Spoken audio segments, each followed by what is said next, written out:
Hello and welcome to Higher Ground's YouTube channel. At Higher Grounds we focus on making sure that you develop professionally and academically as well.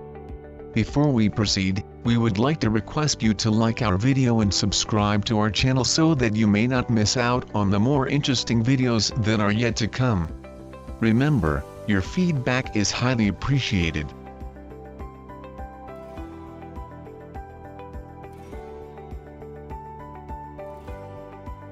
Getting an entry-level job sounds like it should be easy, but when you pull up job descriptions and see the lists of skills and experiences companies are looking for, the prospect can be overwhelming. You know you're ready to start a great career, but how do you convince someone to give you an entry-level job? In this video, we are going to discuss the approaches that one may undertake as they seek to create an entry-level resume. We shall explore the steps and tips of creating an exceptional entry-level resume, regardless of the profession that you may be pursuing. A resume is a document that showcases to potential employers why they should hire you. Generally, past work experience makes up the bulk of it. So what do you do when you're just getting started and don't have much or any past work experience to put on a resume? Or what if you do have past jobs, but you're not sure if they apply to the entry-level job you're looking at? When searching for an entry-level job, one may feel like they have got it all until they look at the job descriptions and see the lists of skills and experiences that employers are looking for in their next prospective employee. Despite any horror stories you may have heard about entry-level jobs that require 5 or more years experience, most companies consider people with 0 to 3 years of work experience to be candidates for entry-level jobs.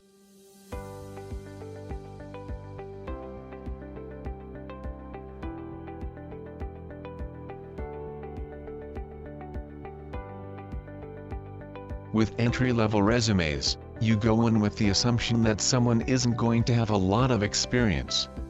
It's true that you feel that you are ready to begin your career, but how will you manage to convince an employer to give you an entry-level job, especially when you have little or no experience in the field that you have applied for?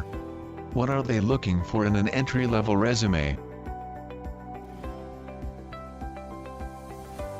You will need to have a strong entry-level resume that champions for your academic skills, and gives you an advantage over a fellow interviewee who may have some experience ahead of you.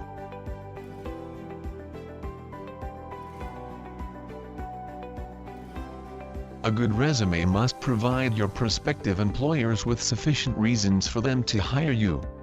It should not only satisfy their expectations but also give them the confidence required to believe that they are making the right choice in picking you for the job. Now, let us focus on the key things to consider including in your entry-level resume.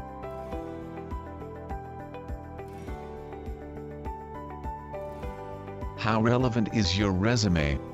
The first step when building your CV is to ensure that it addresses the requirements of the job you are applying for. When recruiters look at an entry-level or any resume, they want to know why you're applying for the job.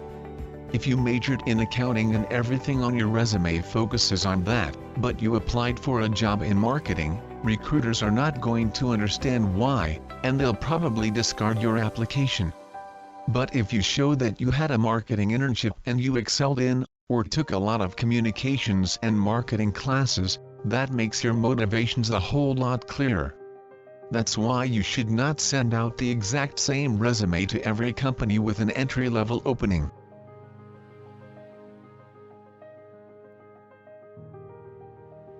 What does your resume say about your personality? There are two major components to every single hiring decision, and these are qualifications and personality.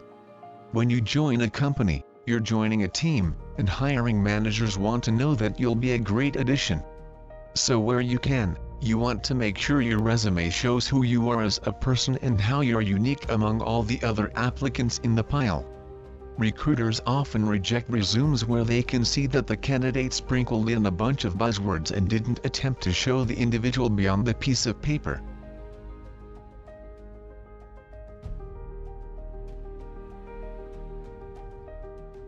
What leadership experiences do you have? Recruiters love to see leadership experience on a resume. Not because they expect you to fill a management role, but because it signals to recruiters that you have some teamwork skills, know how to make decisions, and may have experience working with budget among other things, all in a somewhat professional capacity.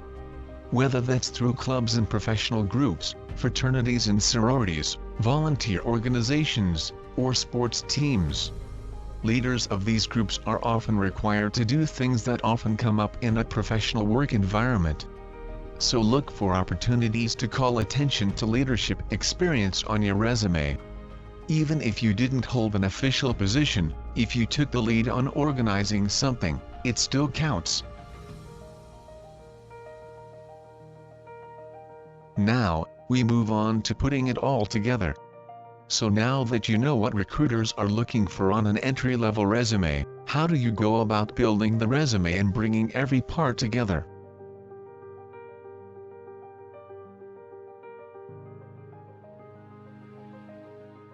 Begin with your contact information front and center.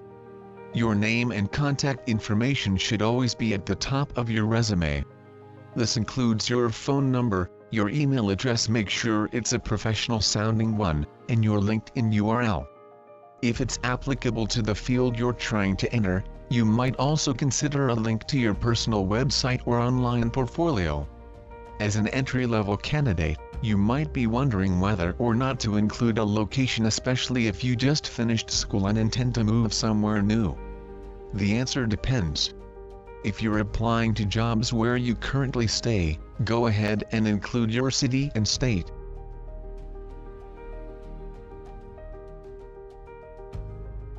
The second step is to create a resume summary to help you stand out. A resume summary consists of a few short sentences describing who you are as a candidate and as a person. For later career candidates, a summary often talks about past full-time roles and key career achievements. But as an entry-level candidate, you can use this space to get a bit more in depth about who you are.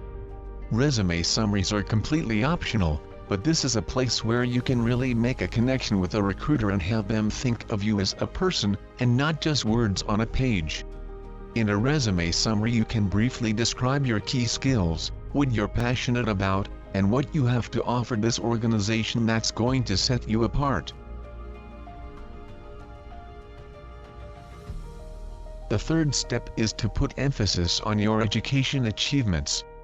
If you've ever looked at the resume of someone several years into their career, you may have noticed that their education section was at the bottom of the page. But this isn't the case for entry-level resumes. Putting your education right below your contact information or summary along with your graduation date or expected graduation date immediately lets the reader know that you're in the very early stages of your career.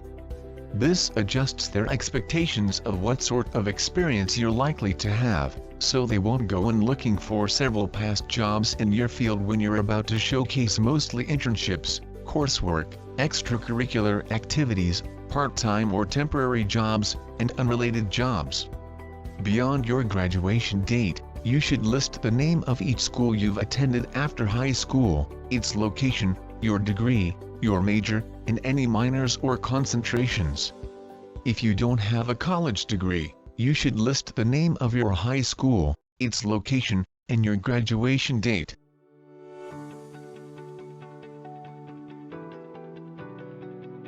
The fourth step is to show that you have the right skills and experience for the job.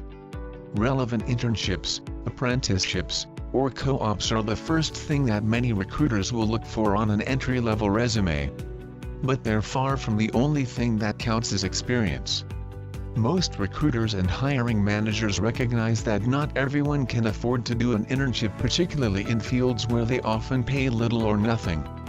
Part-time or full-time jobs are still professional experience even when they're not directly related to your future career path. They're a great place to look for those transferable skills, and they show hiring managers that as a baseline, you have experience showing up, completing tasks, and getting along in a workplace environment. Further, if someone worked and went to college, they're obviously juggling a lot, And that speaks to a candidate's work ethic and time management skills. Volunteer work also counts as experience, especially if you led the effort or played a big part in it. Volunteer work can show a wealth of transferable skills whether or not it's directly relevant to your field, but definitely emphasize it if it is. Activities, organizations, and affiliations show your interests and personality, but they can also show transferable skills and leadership experience. If you were in a leadership or officer position, you likely had to organize well, communicate effectively, manage your time, and motivate other members of your group. You may have also had to deal with money or show good customer service. Even if you didn't lead the group but consistently participated, you likely showed these skills and can list what you did as part of the organization.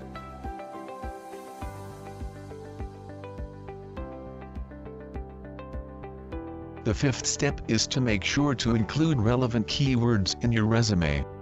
As you're preparing your resume for a specific job, take a close look at the job description and note the language they use. You want to match this language as closely as possible when it comes to the specific keywords. For example, if they're looking for someone who has experience with Adobe Premiere, don't just put video editing on your resume, make sure to include Adobe Premiere in your skills section. Many companies use applicant tracking systems programs that scan your resume looking for keywords found in the job description and forward the resumes with the most matches to a hiring manager or recruiter. While this software is getting more advanced and adept at recognizing synonyms and different phrasing, it's always best to be cautious and list keywords exactly as they appear in the job description. The sixth step is to format your resume so that it is easier to read or decode by both computers and humans. You may have seen those fancy, flashy resumes with graphics and tables to show your skills. You may even be tempted to shell out some money for a heavily designed template. Don't. If you're applying online, you should assume your resume will have to pass through an ATS. The software parses text only, so not only will much of your formatting be lost, your text could even get left out or jumbled if the ATS can't read it. ATS aside, actual human recruiters often only have a few seconds to take a first look at a resume, and you want to make sure they can find what they're looking for quickly. This means your resume should be highly skimmable with easy-to-read formatting, clear section headings, and lots of white space. Smith looks for resumes that are smart, succinct, and professional-looking, and, to be clear, professional-looking doesn't mean highly stylized. So keep your formatting consistent and use bold, italics, and underlining when you want text to stand out. The seventh step is to tailor your resume for every vacancy that you are applying. The content of a section or bullet point depends on what the job description says. That means that you should be changing your resume for every job posting. To be honest, it's more work than just submitting the same document every time. But recruiters want to look at your resume and quickly see why you're the right person for this job, and if you don't take the time to make your case for this job, you're likely to be overlooked. If you want to make a base resume to pass to people in your network who aren't hiring for specific jobs or for you to start with to get your formatting right, you should do this by pulling up several job descriptions in your field to get a feel for what companies are generally looking for. You can also create a resume outline that lists all of your experiences and skills in one place, so you have a document to draw from to make tailoring easier. Finally, make sure to proofread your resume. Proofread your resume to check for any typos or grammar mistakes, then step away for a few hours or days and come back to proofread it again.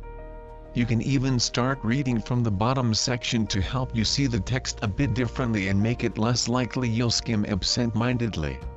Once you're sure your resume is completely error-free, ask someone else to read it, too. A new set of eyes will often catch things you overlooked.